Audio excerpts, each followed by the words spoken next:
राज्यातल्याच काही घटकांनी आक्षेप घेतल्यानंतर अखेर सरकारनं त्रिभाषा धोरणाचे GR रद्द करत एक पाऊल मागे घेतले।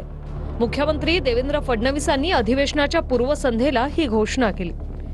आता नरेंद्र जाधव यांच्या अध्यक्षतेत सरकार पुन्हा एक समिती नेमेल।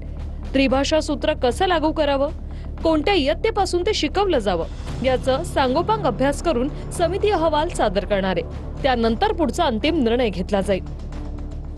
16 एप्रिल 2025 आणि 17 जून 2025 हे दोन्ही शासन निर्णय आम्ही रद्द करण्याचा निर्णय घेतलेला आहे।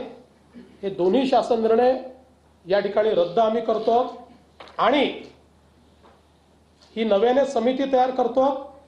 ही समिती त्रिभाषा सूत्राच्या संदर्भातलं सगळं सूत्र माशेलकर कमिटीच्या अहवालाचा अभ्यास करेल।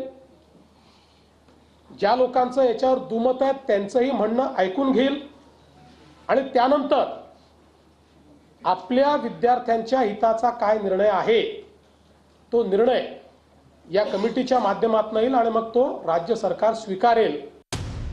16 एप्रिलला सरकारनं 1ली ते 4थी पर्यंत तिसरी भाषा म्हणून मराठी बरोबर हिंदी सक्तीची असेल असा निर्णय केला। त्यावर टीका झाल्यानंतर 17 जूनला सरकारनं हिंदी अनिवार्य शब्द हटवून तिथे सर्वसामान्यपणे हिंदी असा उल्लेख केला। सरकारनं हिंदीची सक्ती हटवली, मात्र हिंदी नको असेल तर त्याला 20 विद्यार्थ्यांच्या शिफारसीचीही अट ठेवली। यावरून दोन्ही ठाकरेंसह विरोधी पक्षांनी मोर्चाची घोषणा केल्यानंतर 29 जूनला अखेर सरकारनं दोन्ही GR मागे घेत अभ्यासासाठी अजून एक समितीची घोषणा केली। दरम्यान त्रिभाषा सूत्राचा निर्णय उद्धव ठाकरे मुख्यमंत्री असतानाच झाल्याचा आरोप फडणवीसांनी केलाय।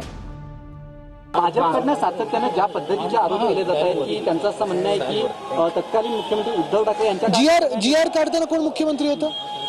आमचा अभ्यास गट आम्ही नेमला होता। त्यानंतर 2 मुख्यमंत्री बदललेत, 2 मंत्री बदललेत। त्याच्यानंतर GR परवाकडे काढला गेला तेव्हा मुख्यमंत्री कोण होतं? कदाचित मुख्यमंत्र्यांना माहिती नसेल की युती धर्म म्हणून ते काही बोलू शकत नाहीत, पण भ्रष्टनाथ मिंदेंचे मंत्री फडणवीसांना अडचणीत आणण्याचा प्रयत्न करतात का हा देखील विचार त्यांनी करावा। 21 सप्टेंबर 2020 रोजी महाराष्ट्राचे तत्कालीन मुख्यमंत्री उद्धव ठाकरेजी यांनी हे शैक्षणिक धोरण कशा प्रकारे लागू करायचं याकरता एक तज्ञ समिती नियुक्त केली होती। 16 ऑक्टोबरला त्याचा GR 16 ऑक्टोबर 2020 रोजी उद्धवजींच्याच नेतृत्वाखाली हा GR निघाला। आता सांगतात ते की 10,000 शिक्षक आम्ही भरती करणार आहोत। पगार द्यायला पैसे आहेत का?